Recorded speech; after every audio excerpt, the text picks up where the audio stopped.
Hi friends, एक बात तो आपने नोटिस की होगी कि गवर्नमेंट का पूरा ध्यान इंडियन रेलवे इंफ्रास्ट्रक्चर को बिल्ड करने में है और जो कि बहुत ज़रूरी भी है।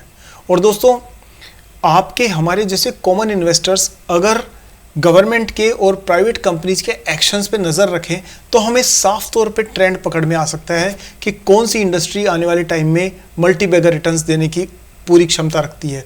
और दोस्तों, मैं यकीन दिलाता हूं कि अगर आपने अच्छे स्टॉक्स रेलवे सेक्टर में सही प्राइस पर अगर आपने लेने शुरू किए तो आप यकीन मानिए एक प्रॉफिटेबल इन्वेस्टर ज़रूर बन जाएंगे।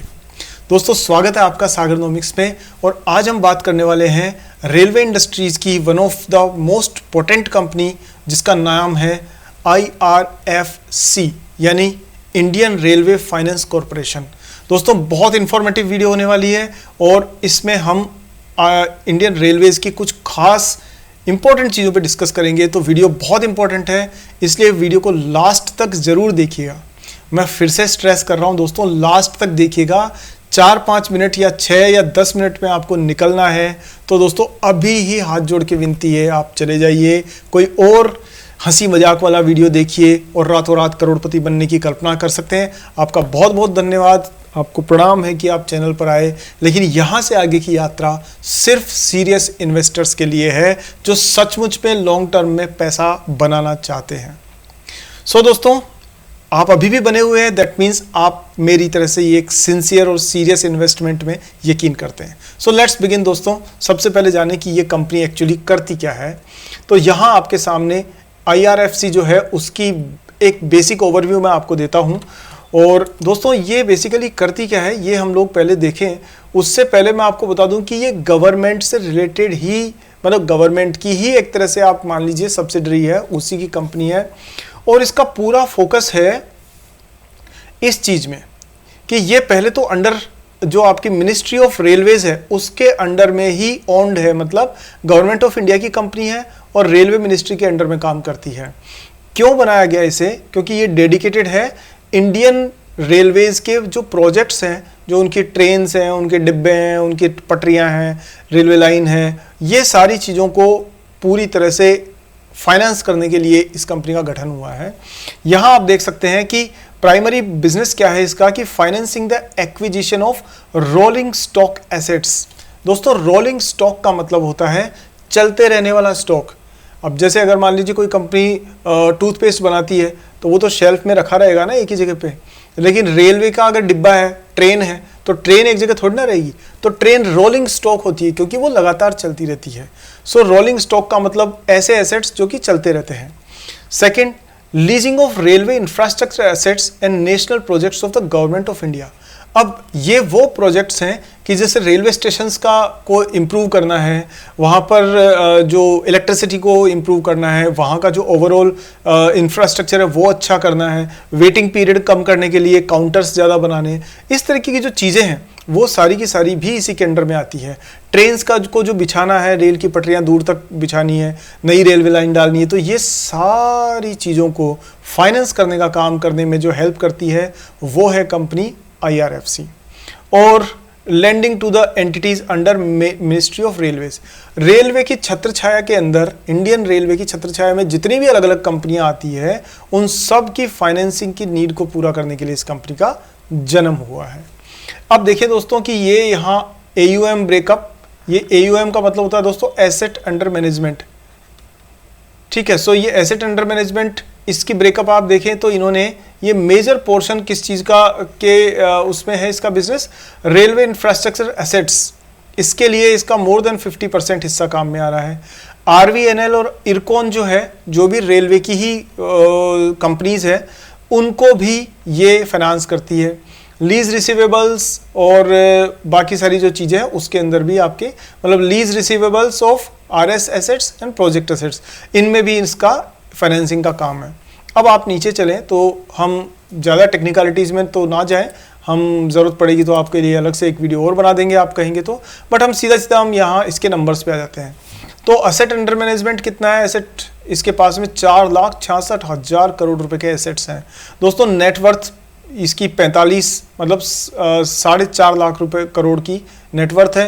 Return on equity and asset इसकी करीब करीब 14.66% विच इज़ वेरी गुड, और 1.35% है इसकी। अब हम बात करते हैं सीधे इसकी बाकी सारी चीज़ों की। तो यहाँ थोड़ा काम की चीज़ें हैं जो आप देखेंगे। आप ये देखिए कि इसके जो एसेट अंडर मैनेजमेंट है यानी कि AUM है, उसकी अगर आप देखो तो 2017-18 में ये 155 था, मतलब 1,55,000 करोड़ रुपीस, और उसके बाद में ये बढ़ते बढ़ते बढ़ते बढ़ते 3 गुना हो गया है दोस्तों। 2017 से 2022 तक यानी 5 साल में इसका जो AUM वो 3x हो चुका है, 3 गुना हो चुका है। और डिसबर्समेंट देखिए, वो भी इनकी डिटेल्स आपको यहाँ पर देख सकते हो, आप दिख रही है। अब आगे चलते हैं दोस्तों और फिर कुछ और खास बात देखते हैं। Low risk cost plus business model. अब यहाँ पर मैं ना आपको एक छोटी सी चीज़ बताना चाहूँगा। आपने दोस्तों एक चीज़ ध्यान दी हो तो रेलवे में पिछले कुछ 5-7 साल में एक बहुत इंपॉर्टेंट चीज़ आपने नोटिस की होगी कि यहाँ प्रोफेशनलिज्म आ गया है। अब आप देख रहे होंगे कि रेलवे सरकारी लेट पहुँचने वाली वैसी रेलवे नहीं रही है। मतलब अब रेलवे एजाइल हो गई है, फास्ट हो गई है, क्विक हो गई है। टाइम पर ट्रेन आती है, ट्रेन अंदर से साफ सुथरी होती है, खाना अच्छा मिलता है, उसका ट्रैक रिकॉर्ड अच्छा रहता है, सेफ्टी इंप्रूव हो गई है। तो इसका मतलब जो प्राइवेट सेक्टर का इन्वॉल्वमेंट जब से हुआ है रेलवेज में, तब से रेलवे एक प्रोफेशनल ऑर्गेनाइजेशन की तरह से काम कर रहा है, और इसी की वजह से सारे पैरामीटर्स इंप्रूव होते हुए आपको नजर आ रहे हैं। और जब किसी इंडस्ट्री और जब किसी कंपनी में पैरामीटर्स इंप्रूव होने लगे ना, तो मान लेना चाहिए कि उसका भविष्य काफ़ी अच्छा रहने की उम्मीद है। सो अभी हम लोग इन नंबर्स पे बात कर रहे हैं कि यहाँ आपको मैं 1-2 चीज़ें बताऊंगा। देखिए, एक तो ये देखिए कि इनकी जो रेटिंग्स है दोस्तों, रेटिंग्स AAA रेटिंग्स है। मतलब लॉन्ग टर्म जो रेटिंग है इनकी डोमेस्टिक में वो AAA, वो भी क्रिसिल की, क्रिसिल इंडिया की नंबर 1 रेटिंग एजेंसी है, उसने AAA दिया यानी द मोस्ट सेफेस्ट लोन, तो वो इन्होंने इसको रेटिंग दी है। आइक्रा और केयर ये भी नंबर 2 नंबर 3 वाली कंपनीज है, तो उन्होंने भी इसको AAA रेटिंग्स दी है। मतलब कंपनी पूरी तरह क्लीन है, डेट में कोई भी प्रॉब्लम वाली बात नहीं है। इंटरनेशनल में मूडीज ने इसको Baa3 दिया है, S&P ने BBB- दिया है। अब उन्होंने BBB क्यों दिया है मुझे नहीं पता, लेकिन वो क्योंकि वैसे भी फॉरेन रेटिंग एजेंसीज को ना इंडिया से थोड़ा लगाव कम है। आपको अगर दोस्तों याद हो तो जब हमने चंद्रयान 1 भेजा था तो उस टाइम पर एक कार्टून छापा था शायद न्यूयॉर्क टाइम्स ने, और उसमें बताया गया था कि वहाँ स्पेस कंपनीज के 4-5 लोग बैठे हुए हैं और हमारा एक व्यक्ति ना एक गाय को लेकर के अंदर जाने की कोशिश कर रहा है। मतलब वो लोग ये सोचना चाहते हैं कि इंडिया में दम नहीं है, इंडिया तो गांव वालों का ऐसा देश है, अनपढ़ों का। ये जो मेंटालिटी है ना दोस्तों, ये हर जगह आपको दिखेगी, चाहे वो BBC पे हो चाहे कहीं भी। तो इसी तरह से जो फॉरेन की जो रेटिंग एजेंसीज है वो हमारे को जानबूझ करके नीचे की रेटिंग देने की कोशिश करती है। सोचो, क्रिसिल ने AAA दिया है, आइक्रा ने AAA दिया है, और बाकी सारी जो रेटिंग एजेंसीज है वो भी AAA दे रही है। और ये जो है S&P हो गई, आपकी मूडीज हो गई, ये फॉरेन की रेटिंग एजेंसीज हमें BAAA क्यों दे रही है, हमें AAA क्यों नहीं दे रही है? तो कोई भी रीजन हो सकता है, आप खुद समझदार हैं, आप खुद ही सोचिए। पर अब हम आगे चलते हैं। ये मेरे मन में एक पॉइंट आया, मैंने आपसे शेयर किया, इसीलिए वीडियो लंबी होती है, आप जानते हो क्योंकि मैं ना अच्छी चीज़ों को कहने से मैं रोकना नहीं चाहता एक्चुअली, क्योंकि ताकि आपकी भी नॉलेज बढ़ती है उससे। अब देखिए, कंसिस्टेंट परफॉर्मेंस, फाइनेंशियल परफॉर्मेंस आप देखोगे तो दोस्तों ये बहुत ही इंपॉर्टेंट इंफॉर्मेशन है। यहां आप ये देखिए कि रिटर्न ऑन एसेट्स और रिटर्न ऑन इक्विटी। तो रिटर्न ऑन एसेट्स देखो 1.38% कंसिस्टेंटली रिटर्न ऑन एसेट्स इनका मिलता जा रहा है। मतलब ये इसी 1 की रेंज में, 1 से 1.5 की रेंज में चलता आ रहा है। और रिटर्न जो आपकी इस पर इक्विटी पर है, इक्विटी मतलब जो शेयर होल्डर्स का पैसा लगता है उस पर जो रिटर्न मिला है दोस्तों वो 12% था, फिर 9 हुआ, बस एक बार डाउन हुआ है, उसके बाद में यहां से यहां कंसिस्टेंटली ग्रो कर रहा है, और यहां भी ज्यादा फर्क नहीं है, ऑलमोस्ट सेम है। सो दोस्तों इसका मतलब जो इक्विटी पर रिटर्न है वो इस कंपनी का अच्छा मिल रहा है। नेट गियरिंग रेशियो और CRAR, देखिए गियरिंग रेशियो का मतलब होता है दोस्तों कि आप अपने कितने गुना लेवरेज है कंपनी, यानी कंपनी कितने गुना कर्जे को आगे बढ़ाई जा रही है, कितना गियर आगे कर रखा है। तो ये बहुत ज़्यादा हो अच्छी बात नहीं होती, इस वाले केस में आप देखोगे कि ये 6 से 9%, 9.5% के बीच में है, विच इज़ क्वाइट कंफर्टेबल। कई कंपनीज आपको ऐसा मिलेगी जो जिसमें गियरिंग रेशियो पता नहीं कितना होता है, बहुत ज़्यादा होता है, बट इस हिसाब से कंपनीज कंपैरेटिवली बेटर। और आप ये देख सकते हैं कि नेट इंटरेस्ट मार्जिन की बात करें तो कंपनी ने करीब 1.83% नेट इंटरेस्ट मार्जिन कमाया था। इसका मतलब दोस्तों, आपने अगर थोड़ा सा बैंकिंग इंडस्ट्री में समझा होगा तो नेट इंटरेस्ट मार्जिन का मतलब होता है कि वो मार्जिन जो जितने, देखो दो बातें हैं कि पहले ये कहीं से पैसा लेते हैं, मान लीजिए इन्होंने किसी एक कंपनी से पैसा लिया 10% की रेट पे, और फिर इन्होंने इंफ्रास्ट्रक्चर रेलवे की जो कोई प्रोजेक्ट को पैसा दिया 15% पे, तो इन दोनों के बीच का जो डिफरेंस होता है ना, उसको कहते हैं इंटरेस्ट मार्जिन। और अगर आप उसमें से और खर्चे वगैरह सारे निकाल देते हैं तो जो सूखी कमाई बचती है, that is clean profit, which is called net interest margin. तो इस कंपनी का नेट इंटरेस्ट मार्जिन जो है वो आप देखेंगे तो 1.83% से 1.42% के बीच में चल रहा है, ज़्यादा ऊपर नीचे नहीं है। इसका मतलब कंपनी को मालूम है कि उसे कितना मार्जिन किस हिसाब से कमाना है। सो एक कंसिस्टेंसी इसमें आपको साफ तौर पे नज़र आ रही होगी। अब बहुत ज़्यादा डिटेल में इसमें नहीं जाएंगे क्योंकि अदरवाइज़ तो ये वीडियो में सिर्फ आपको फाइनेंशियल्स ही पूरे होते हुए नज़र आएंगे। अब हम इसके ओवरव्यूज़ पे बाकी पे जल्दी से देख लें कि इसमें आप देखो नेट इंटरेस्ट मार्जिन हमने देख लिया, रिटर्न ऑन इक्विटी हो गया, गियरिंग रेशियो 9.2 है, CRAR हो गया, बुक वैल्यू 34 है, बहुत ज़्यादा है ये, अर्निंग पर शेयर 4.85 है, which is kind of okay. Company ने डिविडेंड भी दिया है, इंटरिम डिविडेंड 0.8 रुपीज़ पर शेयर, और फाइनल डिविडेंड जो है वो दिया है 0.7 रुपीज़ पर शेयर। तो ओवरऑल कंपनी एक अच्छी प्रोफेशनली मैनेज्ड कंपनी के तौर पे दिख रही है। और अब हम इसकी बात कर लेते हैं फंडामेंटल्स की जल्दी से। सो यहाँ देखिए दोस्तों, अगर आप देखोगे तो मार्केट कैप कंपनी की है 64,000 करोड़ रुपीस। कॉमन अभी जो प्राइस चल रही है वो 49 है, और लगभग साल भर के हाईएस्ट प्राइस के आसपास ये आप देख रहे हैं। स्टॉक का जो प्राइस टू अर्निंग रेशियो 10 है, जबकि इंडस्ट्री जो है उसका 7 है, यानी इंडस्ट्री से थोड़ा सा हल्की सी एक्सपेंसिव है, बट अच्छी अगर प्रोफेशनल कंपनी है तो इतना तो दोस्तों बनता भी है। आप देखिए सेल्स की ग्रोथ 20% है और प्रॉफिट की ग्रोथ 25% है, यानी सेल्स से प्रॉफिट ज़्यादा तेज़ी से ग्रो कर रहा है पिछले 5 साल में। तो ये कंपनी का एक्सपेंस मैनेजमेंट को शो करता है, which is a positive sign. Return on equity और इसके बारे में हम बात कर ही चुके हैं। कंपनी के पास में नेट कैश फ्लो अभी नेगेटिव है, और उसका कारण है दोस्तों कि कंपनी एक्सपेंशन मोड में है, बहुत सारे प्रोजेक्ट्स में इसका पैसा लगा हुआ है। एंटरप्राइज वैल्यू 4,83,000 करोड़ है, which is quite good. Graham number 61 है, और ग्राहम नंबर से नीचे ट्रेड कर रही है। ग्राहम नंबर 61 है और करंट प्राइस 49 है, तो कंपनी साफ तौर पे दोस्तों क्या है, अंडर वैल्यूड कंपनी है, प्रोफेशनल कंपनी अंडर वैल्यूड है। अब आप समझ जाइए। नेक्स्ट दोस्तों, अगर हम इसकी वैल्यू को देखें तो यहाँ देखिए कि वैल्यू एनालिसिस में ये कंपनी शुरू से ही प्रॉफिट शो कर रही है। ये ईपीएस है इसका, ये जो देख रहे हो ना, ये ईपीएस शुरू से पॉजिटिव है, हल्का सा यहाँ डिप हुआ है लेकिन अदरवाइज ये कंटिन्यूसली ग्रो कर रहा है। और प्राइस इसकी हमेशा ईपीएस से नीचे चली है, यानी अंडर प्राइस रहा हुआ है, यानी सस्ता रहा हुआ है स्टॉक।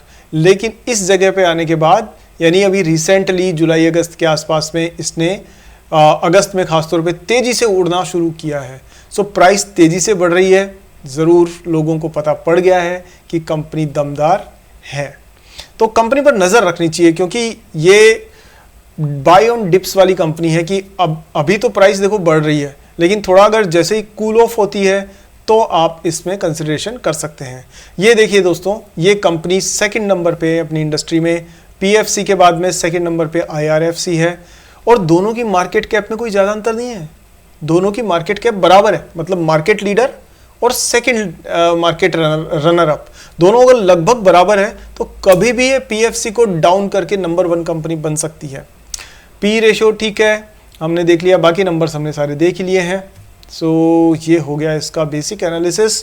कुछ इसकी ग्रोथ देख लें तो अगर आप ये देखोगे कि पिछले 3 साल में दोस्तों इसने 21% सेल्स ग्रो करी है, लेकिन प्रॉफिट 26% ग्रो किया है, यानी प्रॉफिट ज़्यादा तेज़ी से ग्रो कर रहा है, जो एक अच्छी बात है। और लेकिन पिछले 12 महीने में अगर आप देखोगे तो सेल्स 18% बढ़ी है, लेकिन प्रॉफिट सिर्फ 4% बढ़ा है। तो उसके कई कारण हो सकते हैं दोस्तों। कई बार जैसे हैवी ट्रेन्स के ऑर्डर्स होते हैं, उसमें मटेरियल महंगा होता है, कई बार लेबर ट्रांसपोर्टेशन महंगा होता है, तो एक्सपेंसेस बढ़ जाते हैं। बट ओवरऑल कंपनी के फाइनेंशियल्स मजबूत है, इसमें कहीं कोई शक नहीं है, और वेरी प्रोफेशनली मैनेज्ड कंपनी है। रेटिंग एजेंसीज क्या कर रही है इसकी, एक बार इसको भी देख लेते हैं हम लोग, और फिर हम लोग टेक्निकल्स पे जाते हैं इसके। तो जो लेटेस्ट इसकी रेटिंग्स की रिपोर्ट है दोस्तों, वो कह रही है कि इसकी रेटिंग्स AAA स्टेबल है, यानी क्लीन बिजनेस है और पूरी तरह से सिक्योर्ड इसका लोन है, बिजनेस सेफ है, और इसको आइक्रा ने ना रीअफर्म किया है, यानी इस पर विश्वास जताया है। शेयर होल्डिंग की बात कर लेते हैं। तो शेयर होल्डिंग में अगर आप यहाँ देखोगे तो 86.6% दोस्तों, इतना सारा जो शेयर है वो तो सारा का सारा किसके पास में है, प्रोमोटर के पास में। और देखिए सबसे अच्छी बात क्या है कि पूरा 86.36% पूरा प्रोमोटर के पास में है, लेकिन फिर भी कोई प्लेजिंग नहीं है, यानी प्लेजिंग इज 0। ये एक बहुत प्लस पॉइंट है, अच्छी बात है। म्यूचुअल फंड्स ने अभी थोड़ा कुछ इन्वेस्ट किया नहीं है, DIIs FIIs ने भी अभी कुछ ज़्यादा पैसा लगाया नहीं है। हो सकता है आने वाले टाइम में इसमें वो अलोकेशन बढ़ाएं। आपके हमारे जैसे रिटेल कॉमन इन्वेस्टर्स ने 10% से ऊपर पैसा इसमें लगा रखा है। बात करते हैं इसके टेक्निकल चार्ट की। टेक्निकल चार्ट में आप देखोगे तो आपको आनंद आ जाएगा। अभी अभी कंपनी कुछ टाइम पुरानी है, और आप ये देखोगे कि पहले अभी चल रही थी एक प्राइस ट्रेंड में, इसमें ये चैनल बना हुआ था प्राइस का, और वॉल्यूम काफ़ी कम था ट्रेडिंग का। और आप ये देखोगे कि ये सितंबर 22 इसके आसपास में दोस्तों एकदम से इसमें कुछ ऐसा हुआ है कि तेज़ी से ट्रेडिंग वॉल्यूम बढ़ा है। यानी जहां रोजाना के सपोज करो 100 शेयर ट्रेड होते थे, तो अब कम से कम 5000 शेयर ट्रेड हो रहे हैं काइंड ऑफ। तो इतना इंटरेस्ट बढ़ा है, प्लस वॉल्यूम के साथ साथ दोस्तों प्राइस में भी हाईज और हाई लोज बन रहे हैं। तो देखिए हाईज बना, यहाँ हाई बना, और ये जो लो है वो भी हाई है, ये इससे भी हाई है, और ये उससे भी हाई है। तो इस प्रकार से एक ये अच्छा पॉजिटिव ट्रेंड बनता हुआ इसमें साफ तौर पर नजर आ रहा है। और ये रीसेंट डेवलपमेंट आप देखोगे दोस्तों, इतनी बड़ी ग्रीन कैंडल और उसके बाद में एक और कैंडल, इसका मतलब कंपनी में एक साथ लोग इन्वेस्ट करना चाहते हैं, और ये कंपनी के लिए एक बहुत पॉजिटिव सिग्नल बनता है। बात करेंगे RSI की, तो साफ तौर पर ये ओवरबॉट जोन में है, इसलिए आपको तुरंत इसको खरीदने की जगह पर इसको थोड़ा सा बाई ऑन डिप्स का वेट करना चाहिए कि थोड़ा इसकी प्राइस कम हो जाए, तो आप इसको कंसिडर कर सकते हैं। मैं कहूँगा कि इसको कम से कम आपको अगर आप कंसिडर करें तो 40 के आसपास में, इसके आसपास में 36-40 के बीच की प्राइस आपको सही सूट करेगी। क्योंकि और अगर मान लीजिए ये यहाँ से देखिए, ये जो नया चैनल बना है, एक छोटा सा मैं बता दूं एक बार,